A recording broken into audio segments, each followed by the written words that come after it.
चलिए दोस्तों, माधव पाल एकेडमीज़ में दीपक सर आप सबके बीच में।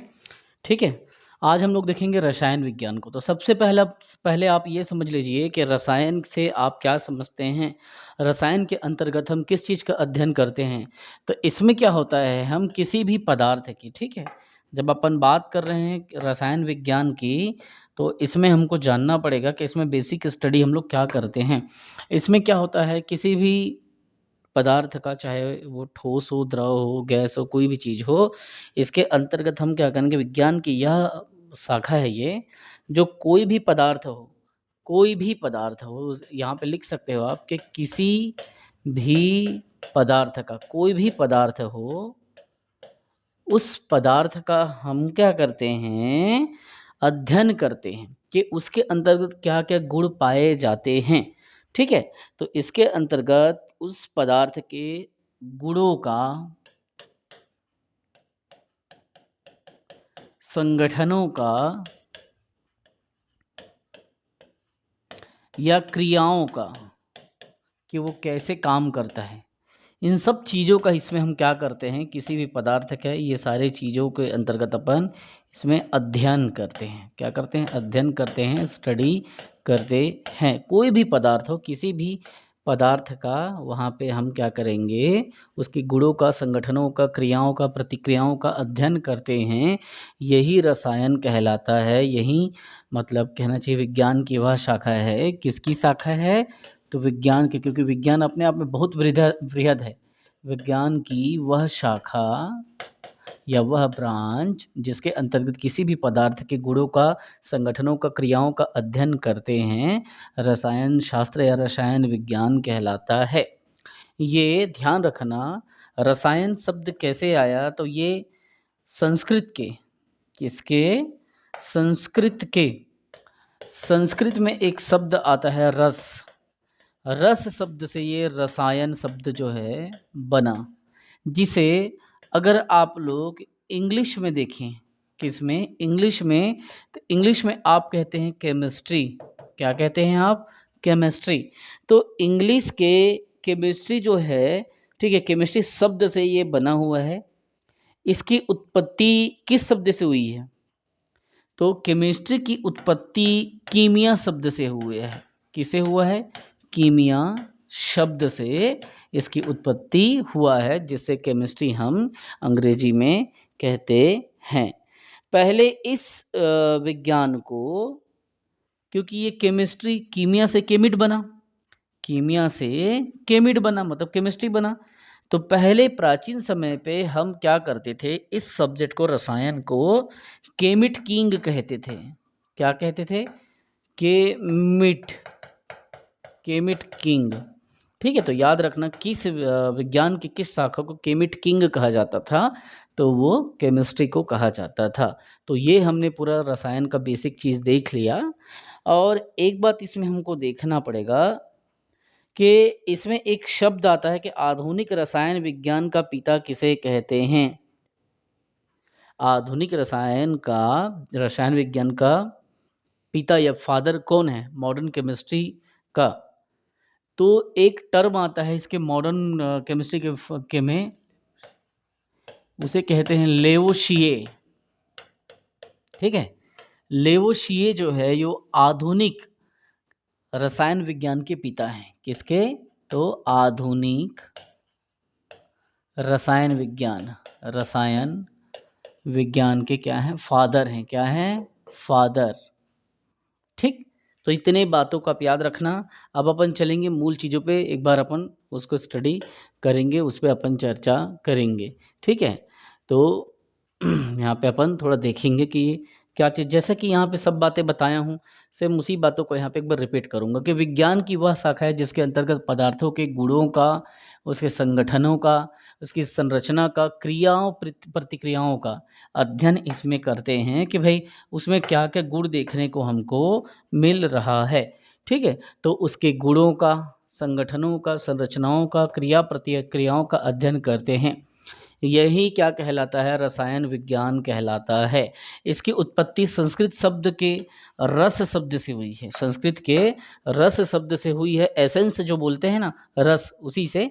और अंग्रेजी शब्द के केमिस्ट्री शब्द से हुई है, जो केमिस्ट्री खुद कीमिया से बनी हुई है। ठीक है, कीमिया शब्द के नाम से केमिस्ट्री।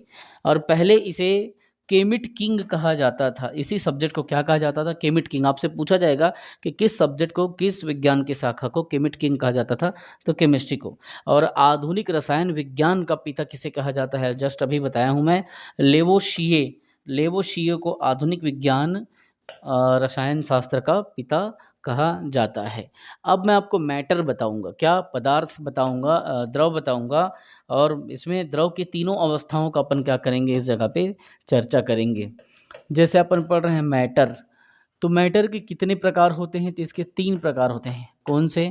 एक होता है ठोस, एक होता है द्रव, और एक होता है गैस। कौन सा होता है भाई? एक होता है गैस। तो ये 3 कंडीशन है, ठोस, द्रव और गैस। ये मैटर हो गया। तो सबसे पहले हम देखेंगे कि मैटर होता क्या है, द्रव क्या है। द्रव, द्रव्य मतलब मैटर। द्रव अगर बोले तो वो क्या हो जाएगा? अलग चीज हो जाएगा। ठीक है, तो अपन यहाँ पे कहना चाहिए कि द्रव नहीं पढ़ रहे हैं, द्रव्य पढ़ रहे हैं, मतलब मैटर पढ़ रहे हैं। ठीक है, पदार्थ जैसे होता है ना, उसी को द्रव्य भी कह सकते हो। तो अपन द्रव क्या चीज़ है या पदार्थ क्या है अगर आपसे पूछा जाए, तो देखना, इस चीज़ को समझना। द्रव्य जो होता है ना, वो एक्चुअली में स्थान घेरता है। अगर आपसे पूछा जाएगा द्रव की विशेषता क्या है, तो ये क्या करता है? स्थान घेरता है, तथा जिसका कुछ द्रव्यमान जो मास होता है इसमें देखने को आपको मिलता है। कुछ इसमें वजन होता है, कुछ भार होता है। मतलब अगर यहाँ पे पानी गिर गया, या यहाँ पे कहना चाहिए पत्थर पड़ा हुआ है, तो वो स्थान घेर रहा है ना, या लकड़ी पड़ा है तो वो स्थान घेर रहा है। और इसमें कुछ इसकी वजन होगी, 1 लीटर पानी होगी, या 1 kg कहना चाहिए कि वहाँ पे ईटा पड़ा होगा, है ना। तो यही चीज़ें हैं कि ये क्या करता है, द्रव की अगर विशेषता भी अगर पूछे तो इसे समझना कि ये क्या चीज़ है। और याद रखना, ये स्थान घेरता है, पहली बात। और इसका कुछ अपना एक द्रव्यमान होता है, मास होता है। ठीक है, और इसके ना तो उत्पन्न किया जा सकता है, याद रखना, द्रव जो होता है ना, मैटर को आप उत्पन्न नहीं कर सकते, और ना ही तो आप इसे नष्ट कर सकते हो। याद रखना, इसे ना तो आप उत्पन्न कर सकते हो, ना ही नष्ट कर सकते हो। और इसी को ही कहते हैं द्रव्य की या मैटर की अविनाशिता का नियम। ठीक है, जिसको आधुनिक रसायन के पिता जो है लेवोशिए, इन्होंने दिया था। अगर आपको पूछा जाएगा कि रसायन में या केमिस्ट्री में द्रव की अविनाशिता का नियम किसने दिया, तो आप वहाँ पे लेवोशिए का नाम याद रखना और बताना कि द्रव के लिए लेवोशिए कहते हैं इसे ना तो उत्पन्न किया जा सकता है और ना ही इसे नष्ट किया जा सकता है। ठीक, अब अपन क्या करेंगे, द्रव की अवस्था देखेंगे, मैटर ऑफ स्टेट देखेंगे। ठीक है, तो मुख्यतः कहना चाहिए कि भाई 5 अवस्था है, लेकिन मुख्यतः 3 को अपन ठोस, द्रव, गैस को अपन देखेंगे। द्रव की 5 अवस्थाएं हैं, कौन कौन सी है देखेंगे, लेकिन जो मेन मेन चीज़ें हैं उसके ऊपर अपन यहाँ पे बात करेंगे।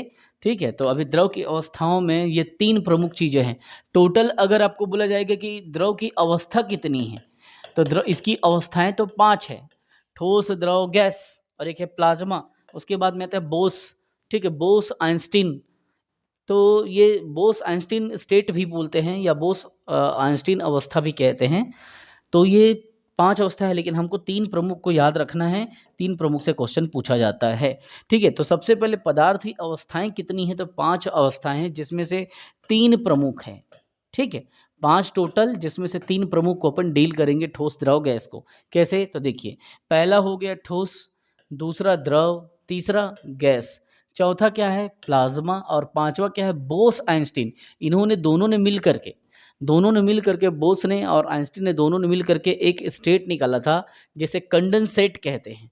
क्या, कंडेंसेट, बोस आइंस्टीन कंडेंसेट। तो ये 5वां अवस्था है, दोनों वैज्ञानिकों ने मिल करके इस अवस्था को निकाला था। ठीक है, तो इसमें से प्रथम 3 अवस्थाएं जो है सामान्यतः आपके आसपास देखने को मिलती है, सामान्यतः आपके आसपास देखने को पाई जाती है। ठीक है, तो ये प्लाज्मा अवस्था जो होता है ना, ये बहुत ही कहना चाहिए ज्वलनशील अवस्था होता है। ठीक है, जिससे क्वेश्चन ज़्यादा नहीं पूछता, बस इतना याद रखना कि कम आता है इसमें, इससे क्वेश्चन। ठीक है, तो दिमाग में हमारे कम से कम ये तो पता चल गया कि हमारे पास में ये सारे अवस्थाएं होता है। अब धीरे धीरे करके एक एक चीज़ों को अपन क्या करेंगे, लेकर के चलेंगे, ठीक है। अब अपन चलते हैं ठोस के बारे में। तो ठोस क्या चीज़ होता है, कैसे जानोगे ठोस होता है? ठोस जो होता है, सबसे पहली बात तो याद रखना, किसी सॉलिड चीज़ों का एक निश्चित आकार होता है, एक फिक्स्ड, मतलब कहना चाहिए कि शेप होता है। क्या होता है? निश्चित शेप होता है।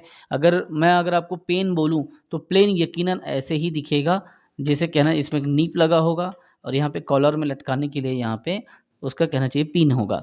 तो ये इसका क्या है, एक शेप होता है निश्चित, ठीक है। तो कभी भी जब आप देखो ठोस को तो याद रखना हमेशा इस चीज़ को कि ठोस का हमेशा क्या होता है, हमेशा एक कहना चाहिए कि ठोस का आयतन व आकार निश्चित होता है, ठीक है। तो आयतन भी उसका वो होगा और आकार दोनों निश्चित अवस्था में पाया जाता है। तो ये दो चीज़ों को याद रखना कि एक शेप जैसा ही होगा, वैसे ही कहना चाहिए कि एक निश्चित टर्म और आता है आयतन, ठीक है। तो वॉल्यूम एंड शेप ये दोनों जरूर पाया जाएगा किसमें, ठोस में।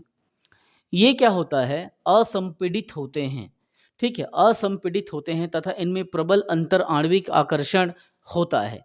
कहने का मतलब ये होता है असंपीडित, मतलब ये नॉन कंप्रेस्ड होता है। अगर आप कंप्रेस्ड कर दो, दबा दो किसी चीज़ को, मान लो ये 10 किलो का कहना चाहिए कि कोई चीज़ है, 10 किलो का मान लो मिट्टी है, ये ठोस अवस्था में है। आपने क्या किया, इसको ये अभी कैसा है, असंपीडित अवस्था में है। लेकिन आपने क्या किया, इसमें से आपने 2.5 किलो इधर से वजन लगा दिया, 2.5 केजी का, ठीक। और आपने क्या किया, 2.5 केजी का यहाँ से वजन लगा दिया, दोनों तरफ से आपने क्या किया, बल लगा दिया। बल लगाने के बाद इसको प्रेस करके आपने इसको संपीडित बना दिया, ठीक है, कंप्रेस्ड कर दिया, मतलब आपने दबा दिया, तो ये डिस्ट्रॉय हो जाता है, ये इसकी अवस्था बदल जाती है। हो सकता है यहाँ से वो ठोस अवस्था से वो क्या हो गया होगा, चेंज होकर के भंगुर अवस्था में चल दिया होगा, फिर पानी पड़ेगा तो वो लिक्विड हो जाएगा, मिट्टी। तो इसीलिए बोल रहा है कि ये किस अवस्था में होती है, तो याद रखना ये जो है ये असंपीडित होते हैं, नॉन कंप्रेस्ड होते हैं। ठोस जो होता है असंपीडित या फ्री कंडीशन में होते हैं तथा इनमें क्या होता है, प्रबल अंतर आणविक आकर्षण है। इसके अंतर के अणु क्या करते हैं, एक दूसरे को क्या करते हैं, जो मॉलिक्यूल्स होते हैं वो अट्रैक्शन करते हैं, इंटरमॉलिक्यूलर अट्रैक्शन होता है इसमें ठोस के अंतर्गत, तभी तो आपस में जुड़े रहेंगे। मान लो ये कोई ठोस वस्तु है, इसके अंदर में विभिन्न प्रकार के जो अणु है वो कैसे करेंगे, एक दूसरे को खींचेंगे, एक दूसरे को पकड़ेंगे, तभी तो ये सॉलिड रूप में रहेंगे ना। जैसे ये 5 हथेली, उंगली की 5 उंगली हथेली में, वो पांचों जब ऐसे करके एक दूसरे को क्या करेंगे, खींचेंगे, तब जाके एक सॉलिड चीज बनता है, बस वही चीज है। तो इसमें प्रबल अंतर आणविक आकर्षण का गुण पाया जाता है, ठीक है। आगे देखना, इसमें जो कण होते हैं, अवयवी कण, जो भी अवयव होते हैं उसके जो कण होते हैं छोटे छोटे, उसमें बहुत कम रिक्त स्थान होता है। भाई सॉलिड चीज़ है, अगर ये रिक्त स्थान पड़ेगा, पोला पड़ेगा या स्थान रिक्त होगा तो कैसे सॉलिड होगा, कैसे वो मजबूत बनेगा। इसीलिए याद रखना, इसमें अवयवी जो कण होते हैं, इसके अंतर में जो विभिन्न प्रकार के अवयव होते हैं, तो अवयवों के विभिन्न प्रकार के अवयव जो होते हैं उसके कण आपस में जुड़े रहते हैं, ठीक है। तो बहुत कम रिक्त स्थान इसमें होता है। अब इसके 2 प्रकार होते हैं मुख्यतः ठोस के, सिर्फ प्रकार आप जान लीजिए, ज़्यादा इसमें हमको घुसना नहीं है, बस आप इसको जान लो। ठोस के 2 प्रकार होते हैं, एक प्रकार को वास्तविक ठोस बोलते हैं, रियल ठोस या क्रिस्टल ठोस, दूसरे को छद्म या झूठा या अक्रिस्टल ठोस। तो 2 प्रकार का होता है, वास्तविक या झूठा, है ना, छद्म मतलब झूठा, भ्रम वाला चीज़। तो एक वास्तविक ठोस, दूसरा छद्म ठोस। तो इसको आप चाहो तो वास्तविक को क्रिस्टल ठोस बोलो, या आप इसको क्या कहो, अक्रिस्टलीय ठोस कहो, ठीक है। तो ये चीज़ों को आपको मतलब पता चल गया कि भाई ये चीज़ क्रिस्टली होती है। और इसके अब देखेंगे अपन कि कौन चीज़ें कहना चाहिए क्रिस्टली के अंतर्गत आता है और कौन चीज़ें जो है क्रिस्टली ठोस के आधार पर मतलब नहीं आता, वो थोड़ा सा अपन यहाँ पे चर्चा करेंगे, ठीक है। तो अक्रिस्टलीय जो है उसका क्या स्थिति होता है, किसका गलनांक अच्छा होता है, किसका निश्चित नहीं होता, ये चीज़ें यहाँ पे अपन चर्चा करेंगे। तो ठोस के 2 प्रकार होते हैं बेटा, वास्तविक ठोस या जिसे आप क्रिस्टलीय बोल सकते हो, और छद्म ठोस जिसे झूठा या अक्रिस्टलीय ठोस। तो अब देखते हैं, देखिए अब यहाँ पे आएगा घनत्व की बात आएगा उसमें, है ना। अब अपन विशेषताओं पे उसके ठोस के घुस रहे हैं, कैसे देखिए। ठोस द्रव व गैस की अपेक्षा, ठोस जो है द्रव और गैस की अपेक्षा, इन दोनों में अगर कंपेयर कर दो, तो आप एक तरफ ठोस रखो, एक तरफ द्रव और गैस को रख दो, तो इन दोनों की अपेक्षा, ठीक है, इसकी अपेक्षा अधिक घनत्व रखता है। मतलब ज़्यादा डेंसिटी किस में होता है, ठोस में होता है। आपने हमेशा देखा होगा कि जब पानी में आप क्या करते हो, पानी में चाहे वो सागर हो, चाहे वो छोटा मतलब कहने का मतलब है चाहे छोटे मात्रा में पानी लो, कटोरी में लो, चाहे आप बड़े बाल्टी में पानी लो। पानी में जब सुई को आप डालते हो तो वो क्या करता है, अंदर चला जाता है, अर्थात उसका घनत्व पानी से ज़्यादा होता है। तो जिस